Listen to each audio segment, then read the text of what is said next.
a business acronym that needs to be implemented into the artistic side of the Bulawayo industry, which to a certain extent I actually believe that we do not have an industry yet, because an industry is a place where money is made. So if money is not being made in the arts, if we're making pocket change, we're in the informal sector, we're not yet an industry. We're the guys selling by the corners, you know, your vendors. That's what you have in Bulawayo to a certain extent. The whole of Zimbabwe has a lot of vendors and then supermarkets. So JahPrayzah and Winky D are supermarkets. And then everyone else are tuck shops, Lamavend. You know what I mean? It's just...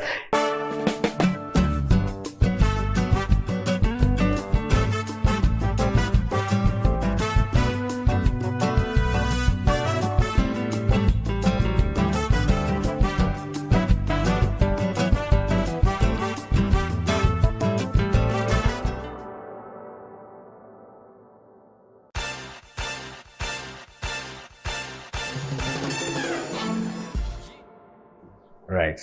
I'll start with Welcome to the City of Kings. Like, that song was inspired by the love that I have for Bulawayo.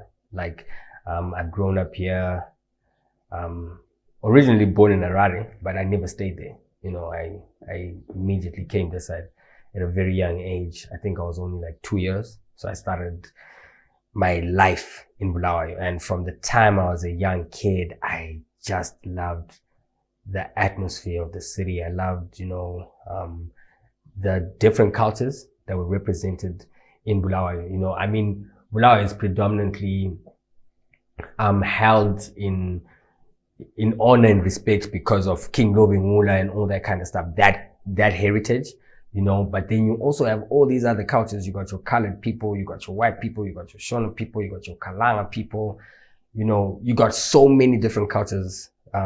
You got your Tonga people, you just got everyone, like the whole mixed bag is Konapa Bulawayo. So I love that.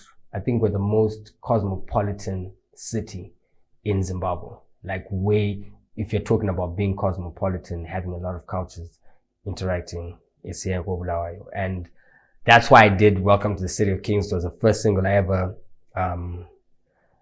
worked on. At that time, I was doing a project called Jesus Sector. So Jesus Sector is basically like saying that we are about our Father's business.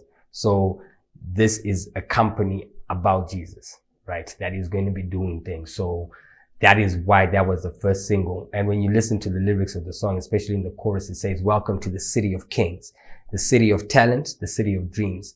The sky is always lovely. Jesus Christ rules above me. My city home to the King of Kings." So as much as there's kings here, you know, those were the kings, and it's called the City of Kings because of those people. But then we have a greater king who is Jesus Christ. So as much as these guys we are City of Kings of the King of Kings. So that's why we did that single first.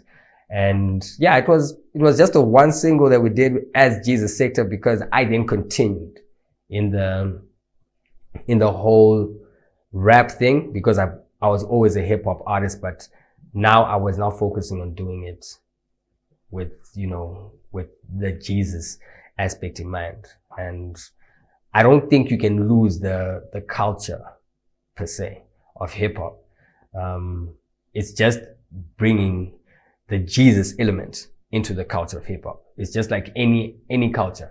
You can look at any culture. You can't necessarily change the culture. All you do is bring the Jesus element into it. And from that point, you then, you know, you now have what you call it. You now have the Christian rap element. So, but I did not fear losing the hip hop culture. I just felt like we were going to actually enhance the hip hop culture and direct it in a path that it actually is supposed to go. Because hip hop, in most cases, you know, there's a lot of talking about degrading of women. It talks about, you know, shooting people. It talks about hate and all that kind of stuff.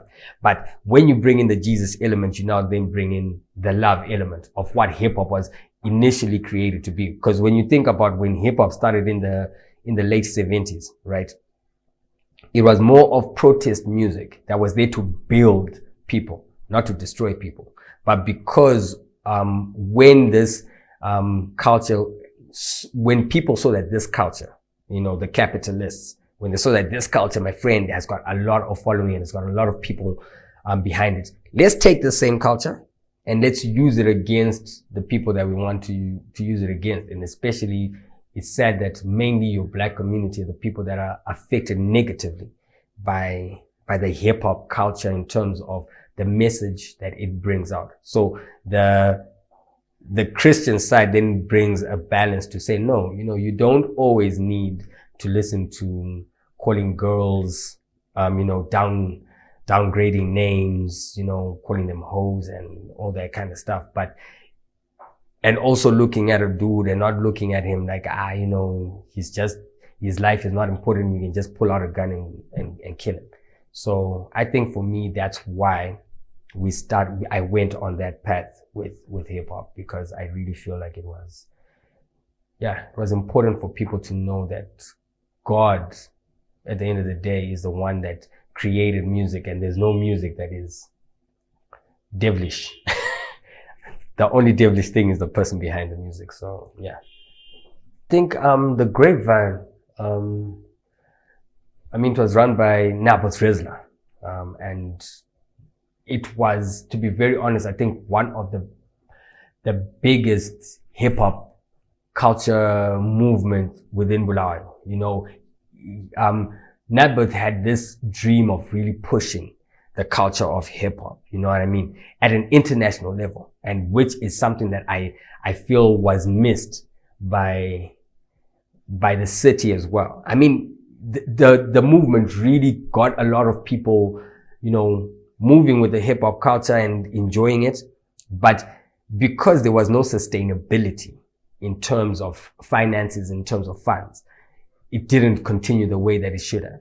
But I think the impact that the Grapevine movement made in hip hop was that of showing people that the immense talent that was there, number one, in the city of Bulawayo. I mean, for the city of Bulawayo to be then dubbed the hip hop capital of Zimbabwe was because of movements of that nature, you know, because we started doing things like your rap battles. We had ciphers, you know, there was just so much happening. And so the community of hip hop grew. But because of the unsustainability and, you know, the fact that there was no real money being put into it and people seeing growth in terms, because we would do a cipher today, you're going to do a cipher next week, you're going to do a cipher 3 months down the line. It's still the same thing. You know, the people that are in that are still the same in terms that there's no growth. We're not seeing them growing to become artists that are now going outside the country, you know, or being signed to big major deals or getting endorsements from corporates, you know. So that is the growth that the industry needed, but it didn't get that. So I think that is one of the things that killed, for lack of a better word, that killed that movement. But the impact, it had a great impact. I mean, a lot of people, like, you can even, there's no one who's hip hop today that did not somehow be impacted by the Grapevine. Because at that time, I remember Naboth Rizzla was actually writing for Hype magazine, and Hype magazine is like one of the biggest hip hop magazines that has ever been. When you're talking about hip hop, you talk about Hype. So this is when you realize the kind of impact and the kind of influence that this dude had, you know, but just because of how the system was working, things didn't go well the way that we intended to. But the impact was great. It really made a big impact, especially in the young people's lives. We've got a lot of young people now that have left. I mean, you know, we've got people like Calvin that came through that movement. You got people like Asaph that came through that movement. Myself, Luminous, the names are just, you know, Thorn, The Rock, you know, all these guys, a lot of people, yeah, were impacted by that. Oh, Bigger Than Hip Hop. Yeah, Bigger Than Hip Hop was also like I feel like Bigger Than Hip Hop was also like an offshoot of the DaGrapeVine. I might be wrong. I can be corrected if I'm wrong, but that's how I look at it. It was like almost like an offshoot of the DaGrapeVine, because the DaGrapeVine was doing more things like rap battles. It was doing ciphers. But then Bigger Than Hip Hop was about now bringing the community of hip hop artists together so that they come to a point where they're performing and people are actually seeing them on stage. Because one of the greatest things is every hip hop artist wants to get on stage and perform and be recognized for their ability to perform. And that is what I think T1nda actually, I know T1nda is actually the founder of it, right? But you had people like POY that were very instrumental in growing It's Bigger Than Hip Hop, because POY at that moment in time was like the best rapper recognized, not just in Bulawayo, but even in Harare. You know, he was really pushing.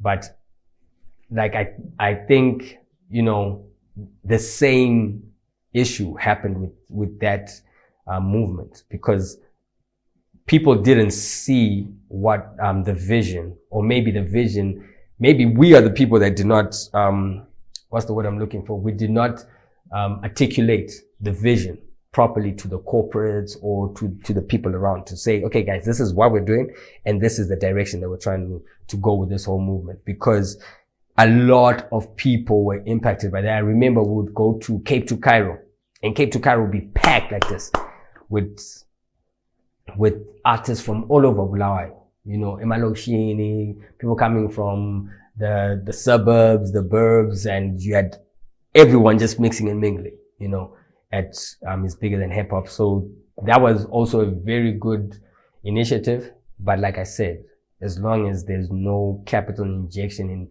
in movements of that nature, and people don't actually see growth, after a certain period of time, they seem to just start dying.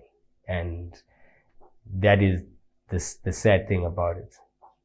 You know, the truth of the matter is that not a lot of people actually know that I was on this drama thing. It actually wasn't Teen Scene. It was Look and Listen. It was a program called Look and Listen on ZTV, and it was like a kiddies show. It was almost like Sesame Street, you know, the version of Sesame Street in Zimbabwe.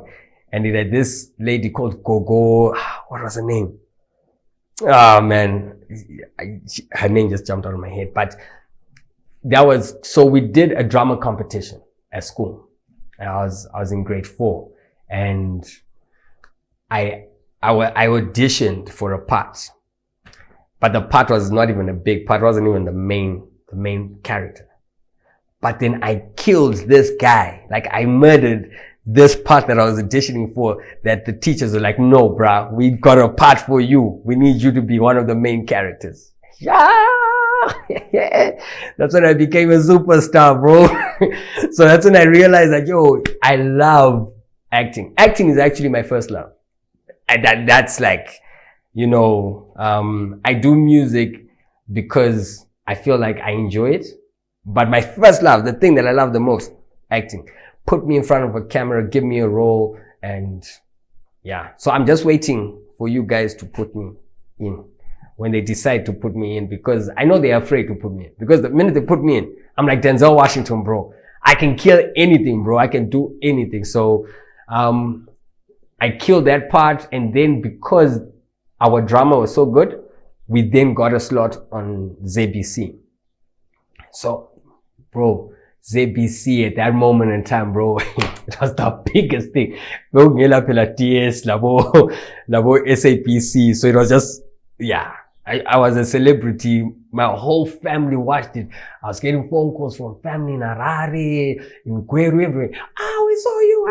Yeah. From that time, I knew that, guys, my career is it's just going to go up, you know, and I'm always going to be on TV. But I'm now waiting to be really on TV. Like, I want to be on the big screen now. Like, I'm tired of popcorn missions, bro. These small little things. I want big things, you know. So, but the way I wouldn't say it really had an impact on my career, but I think it just made me realize what I enjoy doing.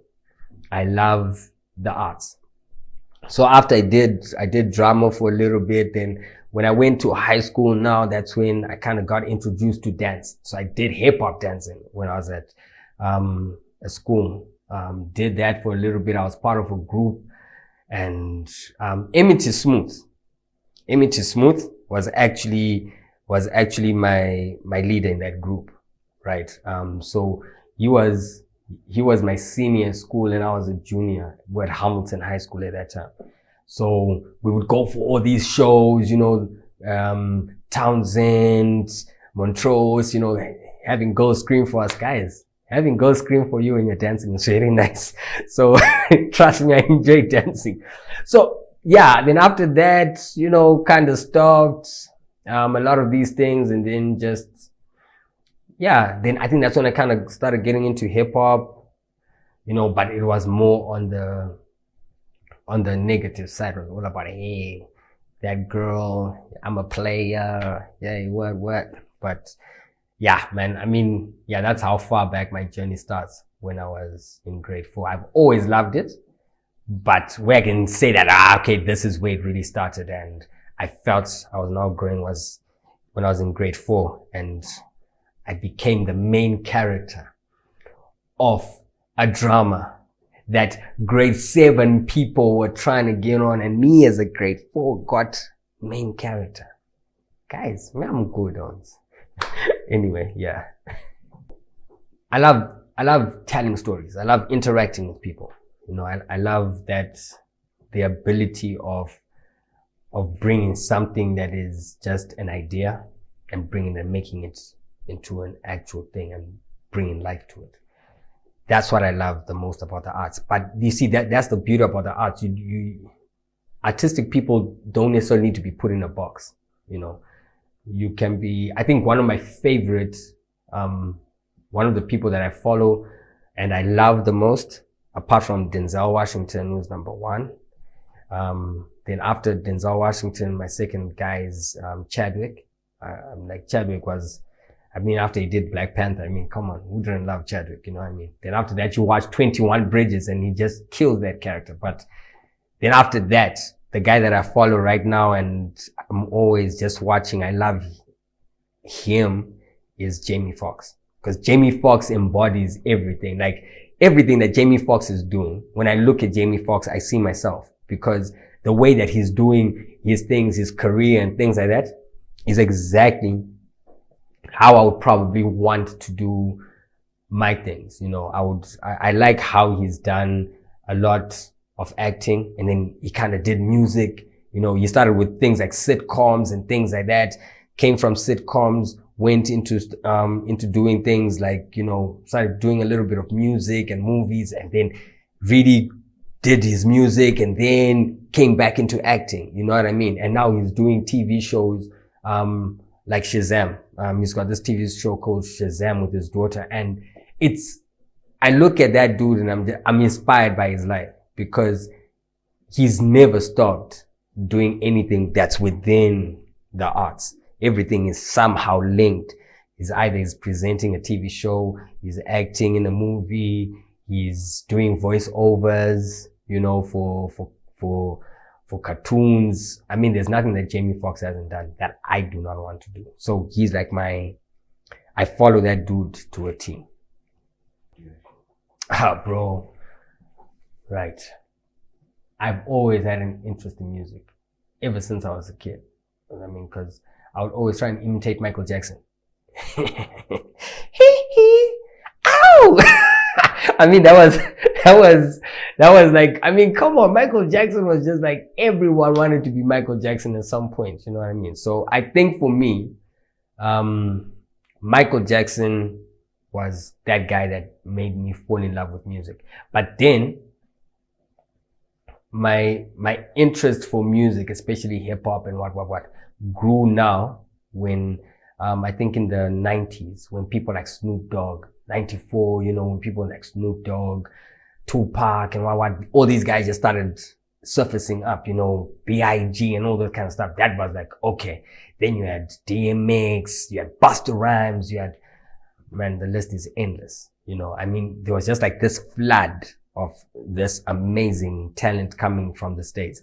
And my love for music even grew even more. I always enjoyed music. My mom, although she never released anything, she actually had a very beautiful voice, and she could, you know, she would always be singing and things like that. My older sister is someone that introduced me to this thing kind of early. She would lip sing, you know, like, you know, pretend like she's Janet Jackson, because she really liked Janet Jackson. So she would lip sing. So at school, variety shows, you know, she would tell me to be the guy playing the guitar in the background. Guys, the things that big sisters make little brothers do. So I'll be in the background.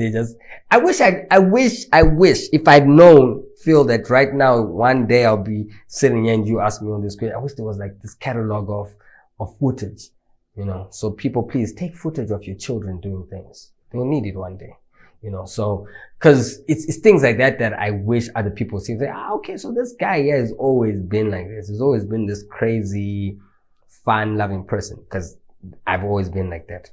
So I've always had an interest in music, but acting is my first love. Dance is kind of like, dance is there, but it's right at the bottom. But music, number 2, straight after acting, because I love acting. Guys, I'm trying to campaign for you guys to put me on a movie. I can play Robert Mugabe if you guys decide to do a Robert Mugabe movie.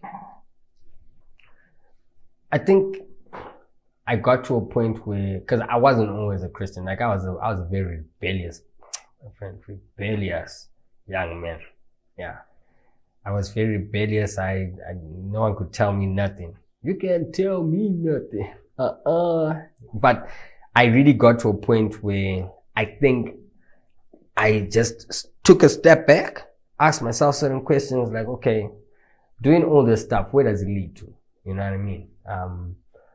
You can have 1,000 girls, you know. You can be like King Solomon, have 1,000 girls, and you can have as much money as you want in the world and all that. But where does this thing end? My mom was a staunch Christian, and for a time I hated Christianity because of my mom. Because my mom would beat me up in order for me to go to church. Like, if you stay in my house, you go to church.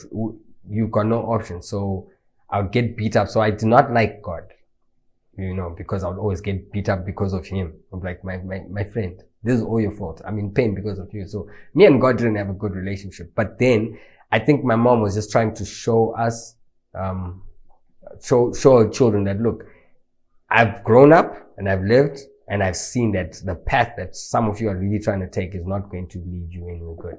So when I became a Christian, that's when I decided, I'm like, look, I still have this gift. The gift is not going anywhere.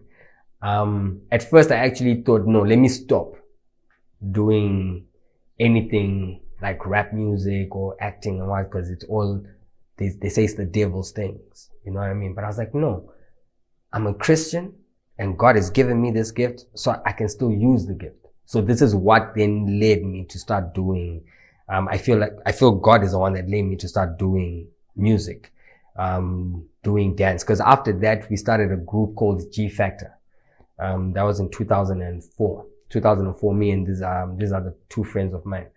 We started a group called G Factor. And 2004, 2005, we were the best dance group. But we would not dance to secular music. We would just dance to Christian hip hop. So this is when now, because now I was now listening to a lot of Christian hip hop because I was dancing to it. That's when I felt drawn back to wanting to, you know, getting back into using rap as a gift, because I'm saying these American dudes are doing it. People in Zimbabwe are busy listening to secular music, which is polluting them. But if they listen to Christian music that is going to encourage them and edify them, then that will be better. So that's why I moved into that direction. And honestly speaking, there's times when I felt like, yo, man, Christian music is boring. You know what I mean? So that's why I wanted to bring in the vibe of hip hop, because not everyone enjoys listening to Hillsong or Joyous Celebration, or, you know, it's your typical church people that want that. But not all of us are typical church people. Some of us are radical church people. So what kind of content is there for the radical church people? This is why you have people like myself, God calling us into that. So that's why I did it. Hello, is there anybody hearing me? I'll be calling out, but see nobody else. I want to do a series, right? Where I'm going to kind of get some of the songs that I really enjoyed from my first album right up to my final project. But, that song with Asaph, My Demise, was a song that was, because this is the problem. Most people think that as Christian people don't go through hardships, or they don't face temptation, or so they always feel like Christian people are perfect. No, we're not perfect. Jesus is perfect. We need him because he is perfect and we are not. So My Demise, the creative process was basically, I sat down with Asaph, and we just said, okay, dude, this is the title of the song. It's My Demise. And I'm saying My Demise because of the issues and the things that I go through. Then Asaph is like, okay, cool. Then he wrote something and I liked it. You know, he wrote the chorus. I'm like, I like that. You know what I mean? Then, we went into the studio. We literally wrote the track in the studio and finished it in the studio and recorded it, and it was done. You know, the beat was done by this friend of mine called Face the Music. He's now based in South Africa. He did the beat for that, and it was perfect for the track. And I think because at that time as well, Asaph was kind of transitioning from being a Christian rapper to becoming Asaph as is known now.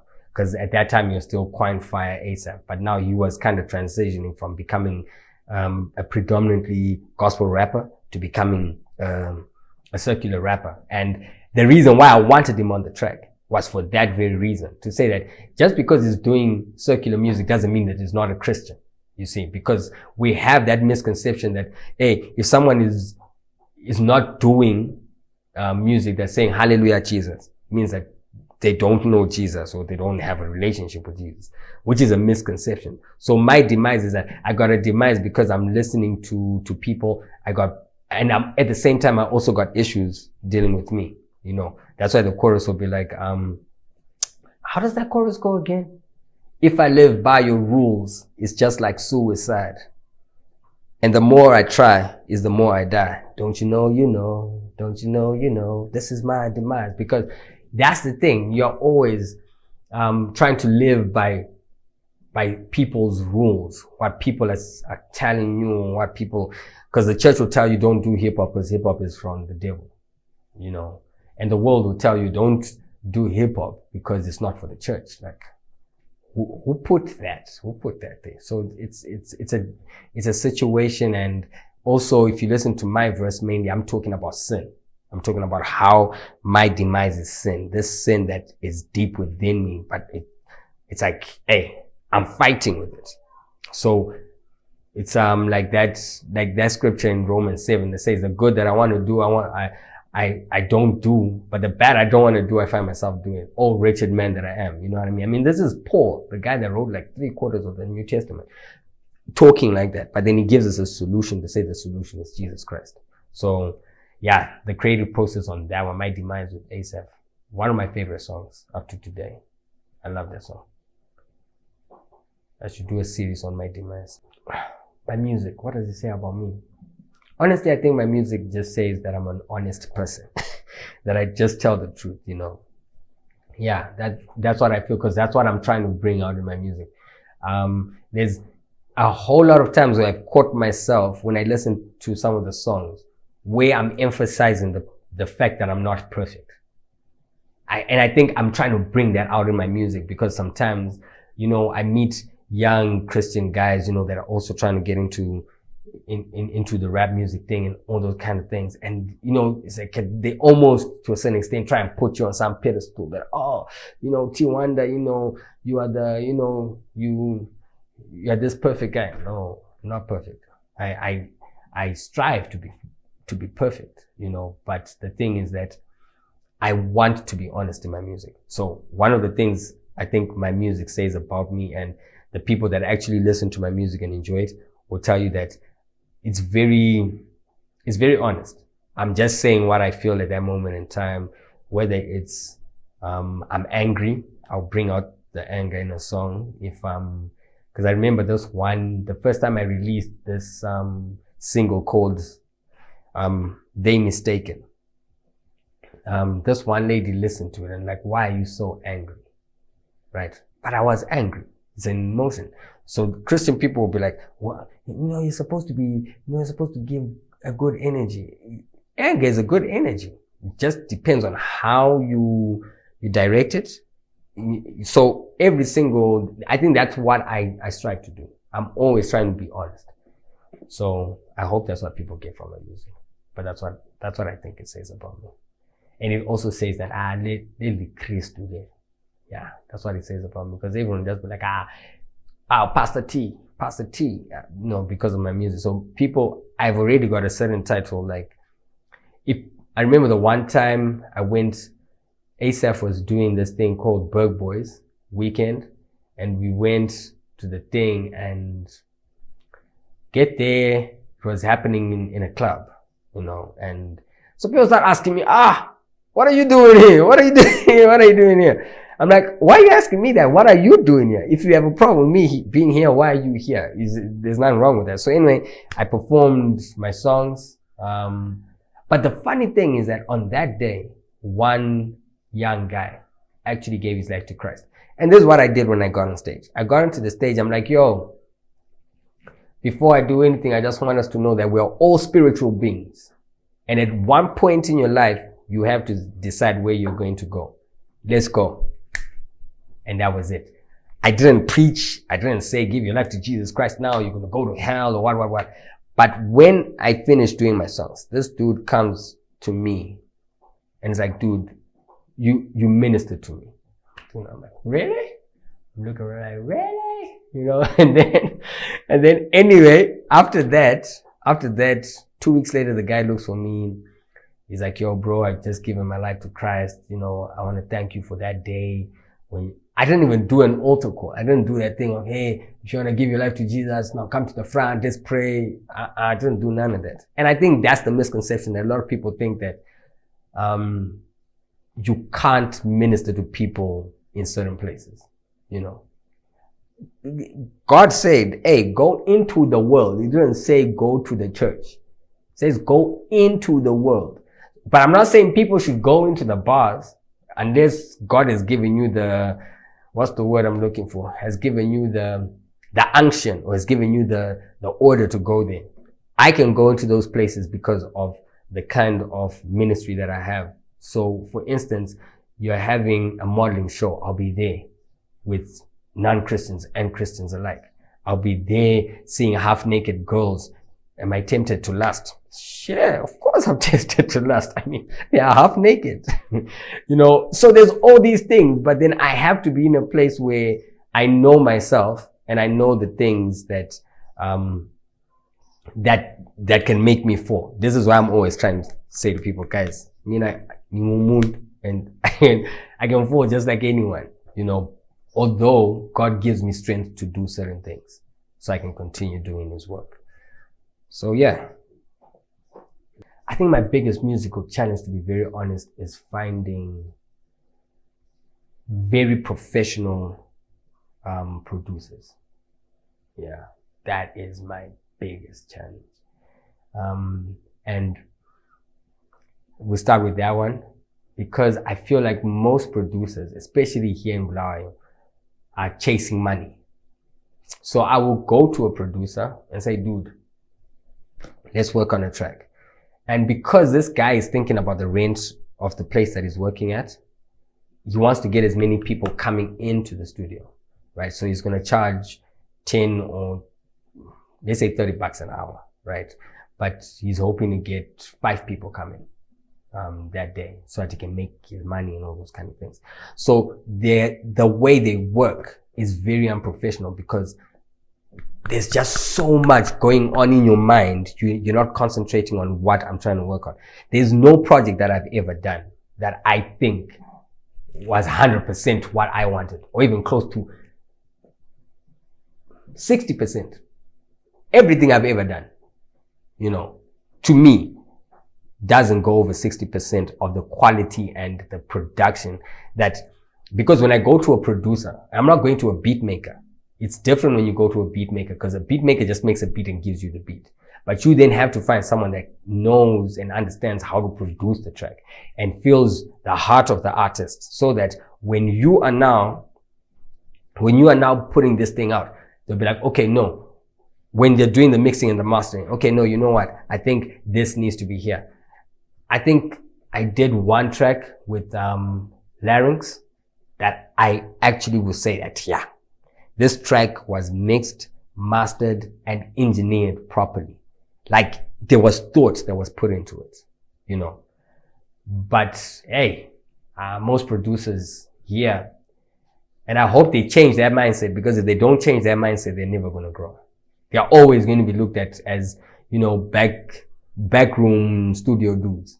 You're never going to advance to a place where you are now producing at the same level with people like, what's his name? Camera, for instance, Simba Tags, you know, these guys who produce for other people outside the country. Why? It's because these guys are professional. You know what I mean? So if they're working on your track, you know what I mean? They will charge you the amount of money that they know that I'm going to produce something of quality. And I always say this to guys. You'd rather tell me, bruh, my charge is $100. Tell me you're charging me $100 and you're going to give me $100 worth of production. Don't charge me $30 and give me $5 worth of production. You see, don't do that. Know what you're worth. Know what you want to charge and charge that. And then the second thing where I feel the biggest challenge also is that, right now in Bulawayo, I'll bring Bulawayo, mainly because Bulawayo does not understand the business of music, does not understand the business of entertainment. So you got people doing entertainment, but they do not understand the business. So, like, for instance, I walk in the streets. People are like, T1. I'm famous. Angila mad, but I'm famous. What does that do? Absolutely nothing, you see. So what needs to happen is this. There's a business acumen that needs to be implemented into the artistic side of the Bulawayo industry, which to a certain extent, I actually believe that we do not have an industry yet. Because an industry is a place where money is made. So if money is not being made in the arts, if we're making pocket change, we're in informal sector, we're not yet an industry. We're the guys selling by the corners, you know, your vendors. That's what you have in Bulawayo, to a certain extent. The whole of Zimbabwe has a lot of vendors and then supermarkets. So JahPrayzah and Winky D are supermarkets.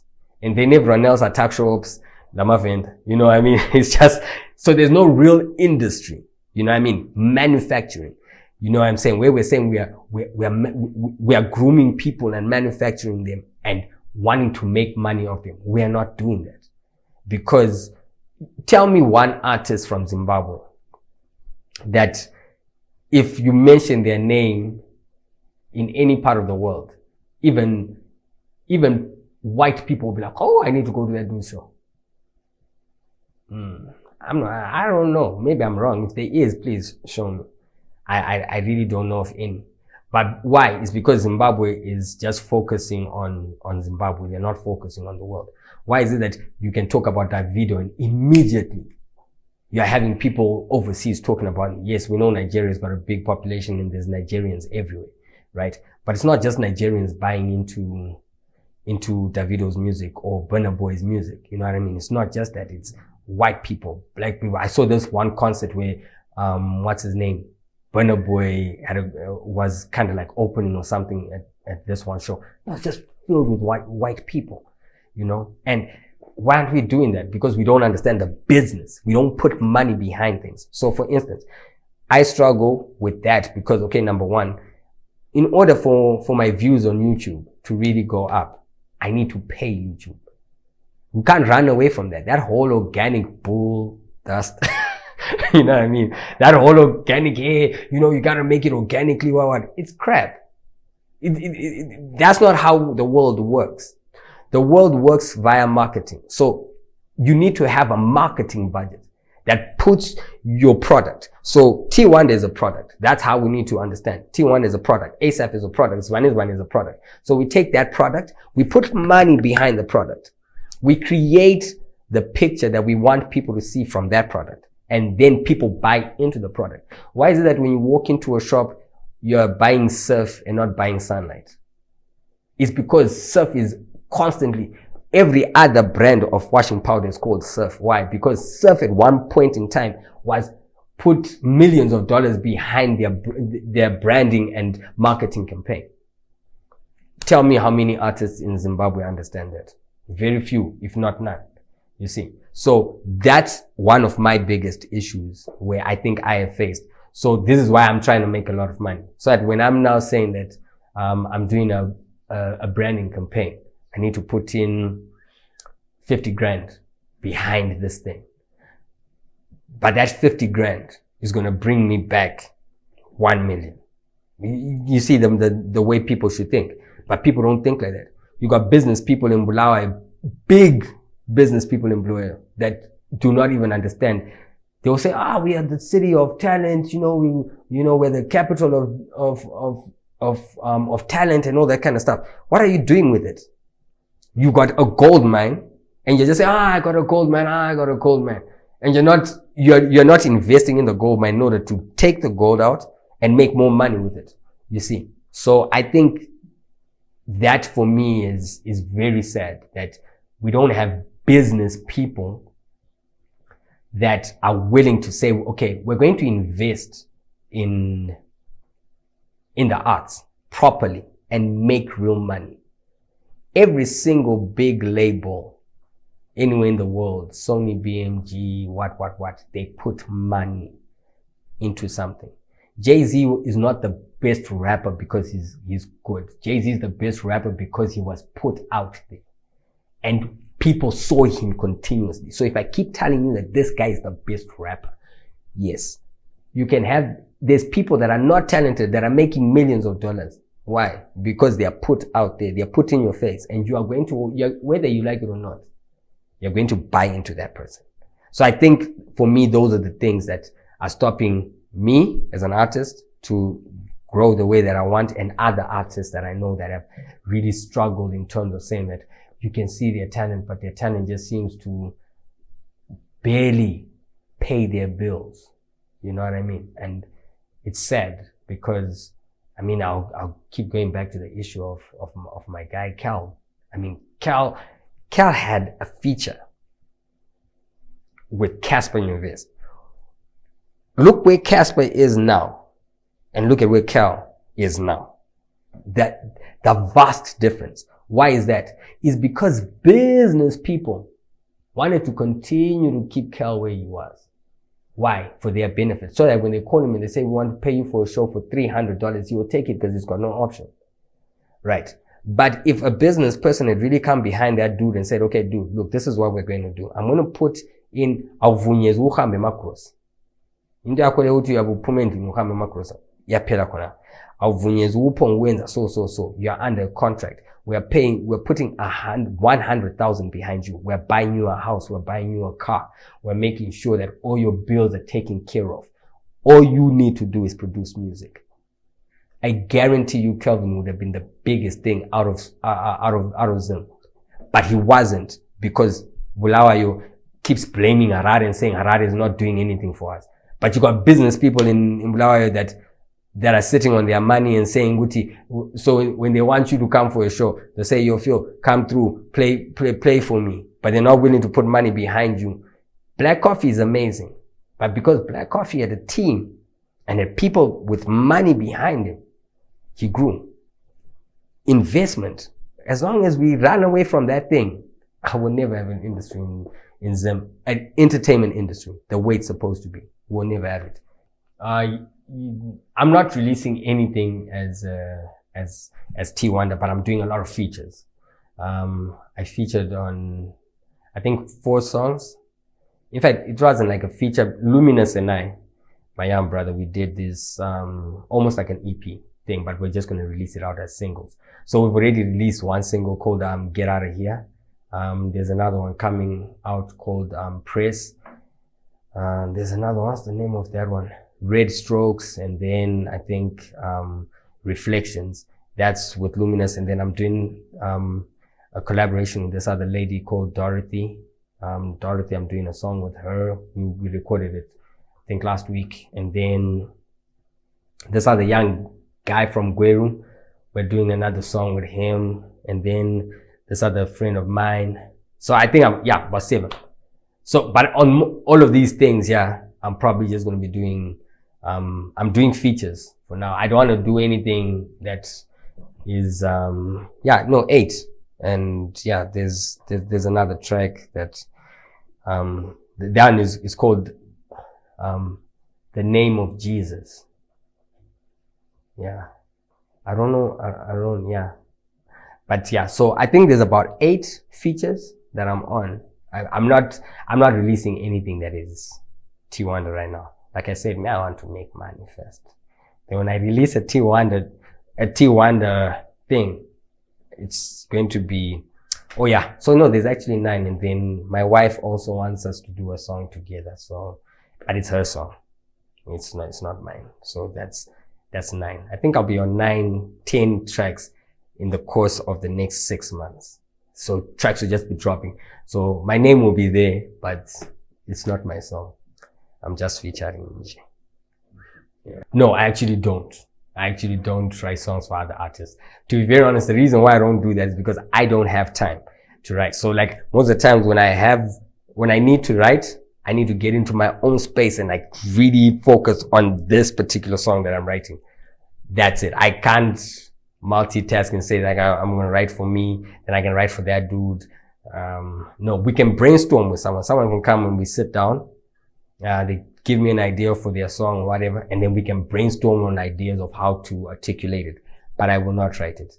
I know a couple of artists that write for other artists, and I think it's a very good idea. You know what I mean? Because look, I know like this is how industry grows, right? So, for instance, Asaph wrote the chorus for My Demise, right? Because obviously he was featuring on it as well, but because I love his creative thinking, especially when you give him the way that he thinks.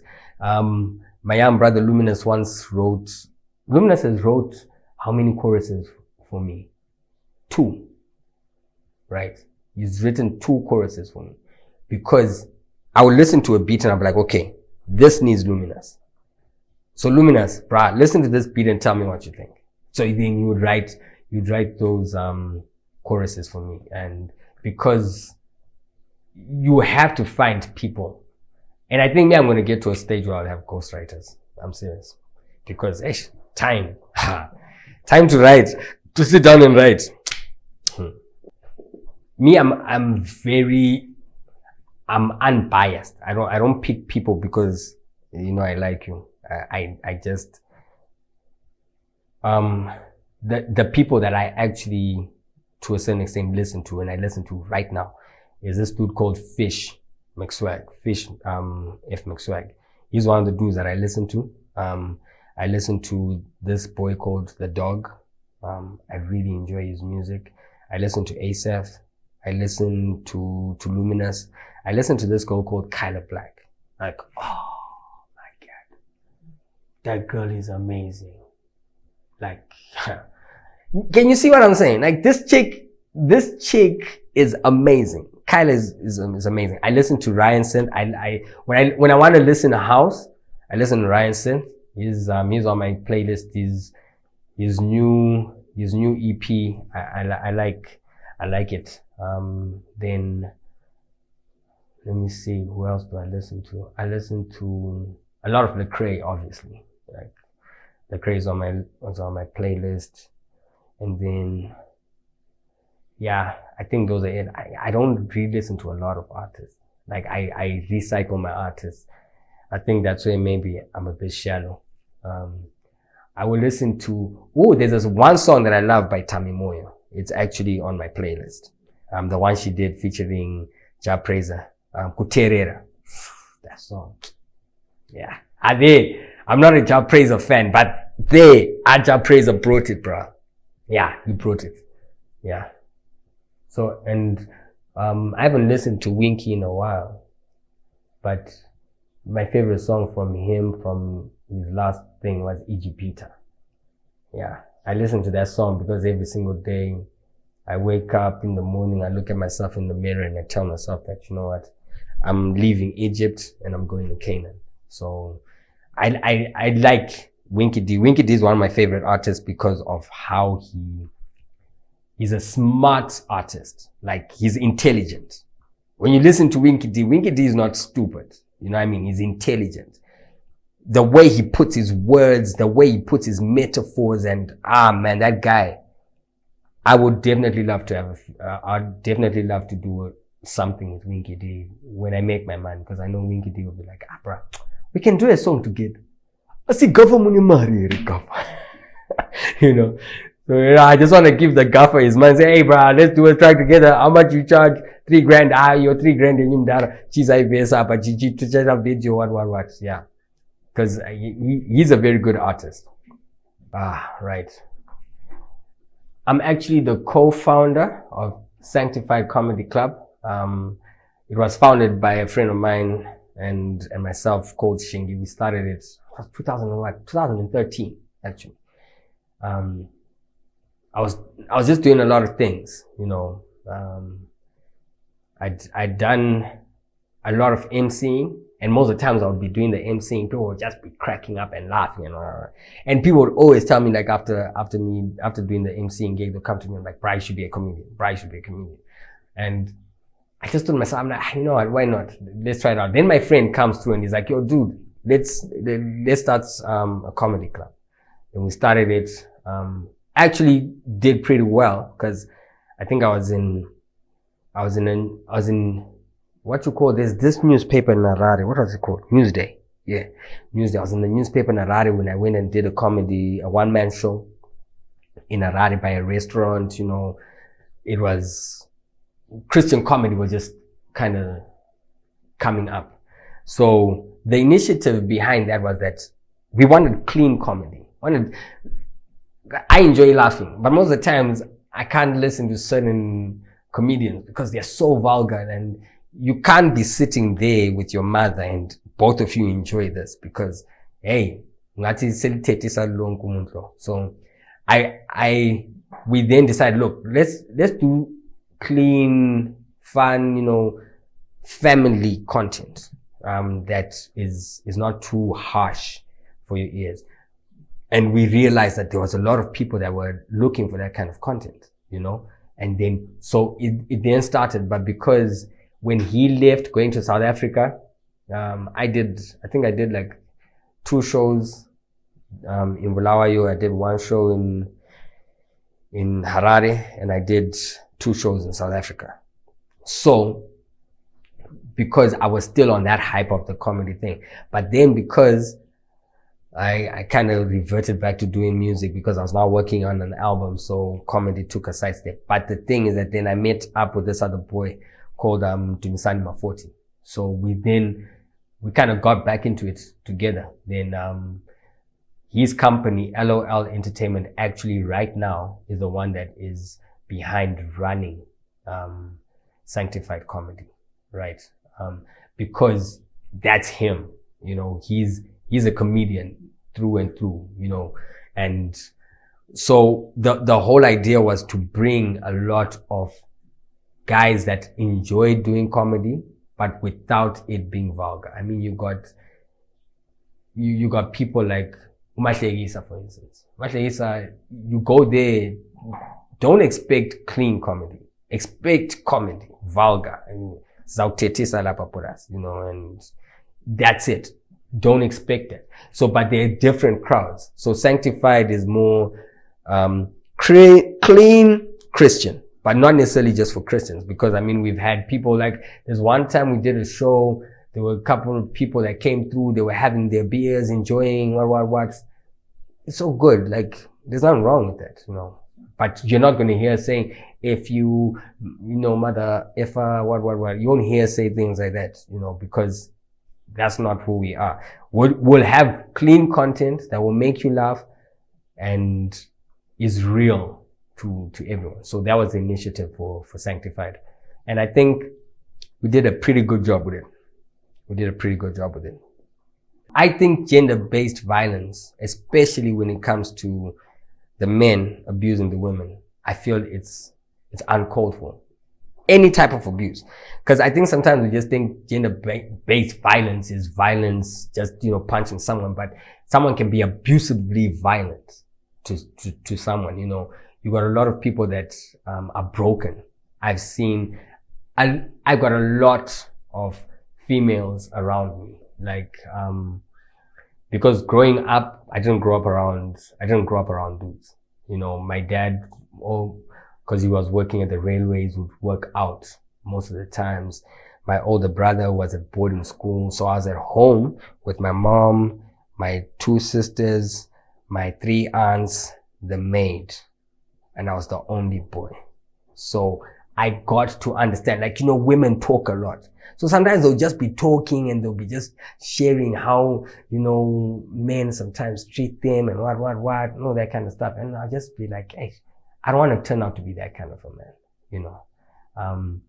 A man that doesn't, you know, really appreciate women and just wants to take advantage and yeah, abuse them.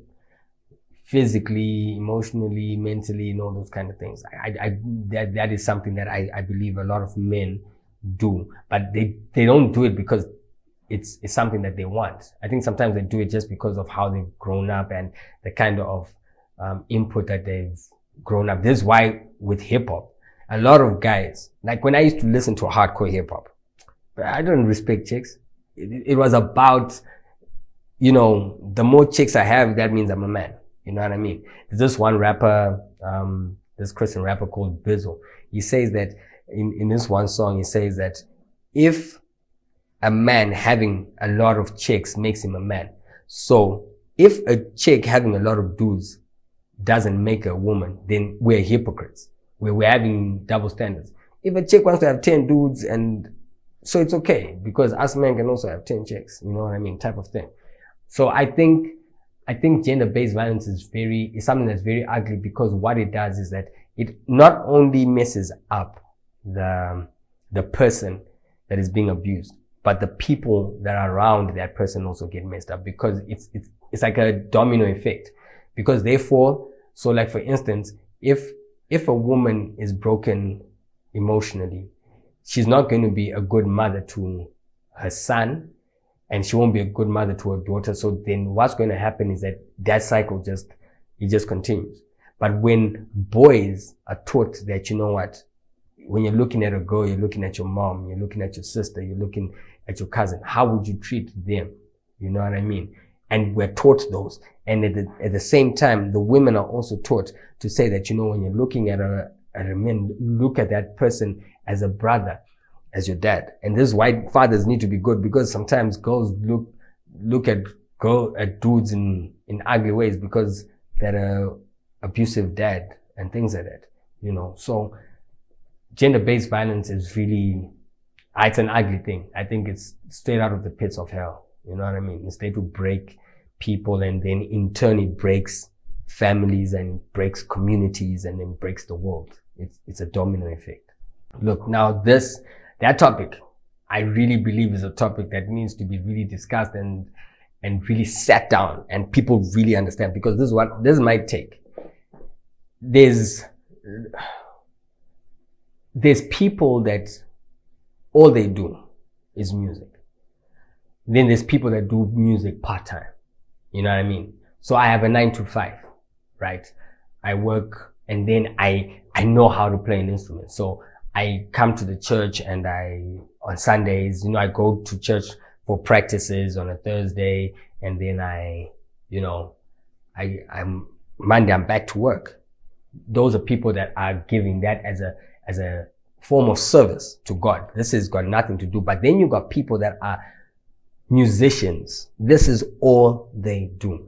You can't not expect them to not get paid by the church. That's what I believe. Because tithes and offerings are coming into the church, right? What are those tithes and offerings for? Right? Because at the end of the day, we really need to ask ourselves the question, what is tithes and offering? What is it for? According to the Bible, tithes and offerings are there for making sure that whatever needs to be taken care of in the house of God is taken care of, and at the same time to take care of orphans and widows. That's what tithes and offerings are. So people that serve and work within the church. So this is where I think there has to be a balance.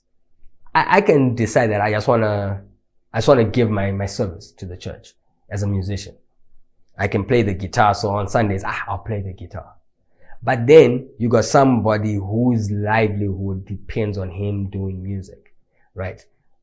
I know in certain churches, people like the worship leaders actually get paid because we want you to be focused on staying here and doing this, right? So if you're going to go in that direction of saying you want people committed 100% to your worship team and what, pay the people.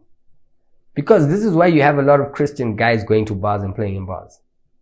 I can guarantee you, Lapa Bulawayo, all the top bands are all of Christian boys.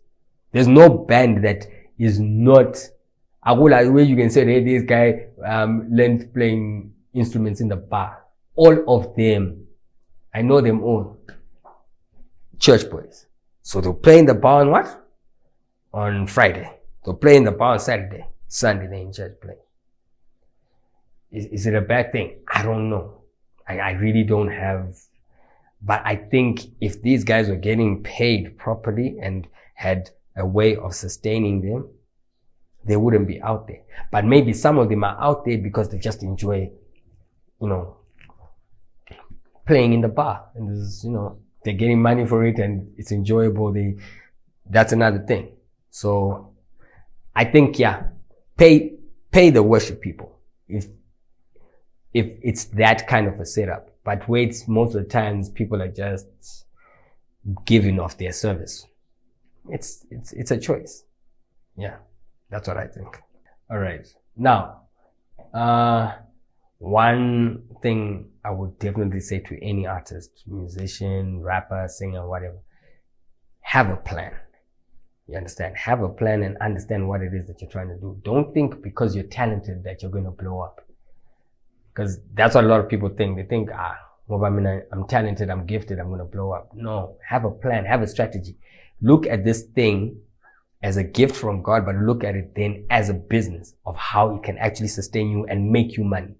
Because you are going to be crying and say, God, hey, I'm broke. You're broke, but because you're not being wise with your gift, So have a plan, find the right people to come around you and articulate this plan properly and give them a business plan. I think that's something that a lot of musicians don't understand, the importance of a business plan. Because sometimes business people want to see a business plan in terms of how am I going to make my money back. So if I go to someone and I show them a business plan, come up with business plan, guys.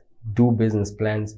If you don't know how to do business plans, go to people that understand business. Because you don't have to be a musician to understand business. Business is business. It doesn't matter whether it's selling potatoes, whether it's having a KFC, whether it's being Jay-Z. All those people have business plans. So come up with a business plan, submit that business plan to people that will listen to you, and people will be then able to say, okay, cool, we can invest in you. Because if you want to be a big artist, or if you want to make real money from music, you have to research. Go out there, research. YouTube is there. You know what I mean? Buy data bundles. Go to YouTube, research, follow people that are talking about how to become the best artist you can be, how to monetize your gift. Follow people that talk things like that, because they're then going to help you to shape your mind to become the best artist that is paid well. And I think that is where I really want people to understand. Get paid for doing what you're doing. Don't starve to death. And then, yeah, so people can find me I'm on Instagram at T1nda Global. So T1nda is T, the letter T, 1, the number, NDA Global. Yeah, so T1nda Global on Instagram, T1nda Global on Twitter as well. You can find me there. I'm hardly on Facebook, but my Facebook page is down at the moment. And then YouTube, just type T1nda, you'll go straight to my YouTube channel. And yeah,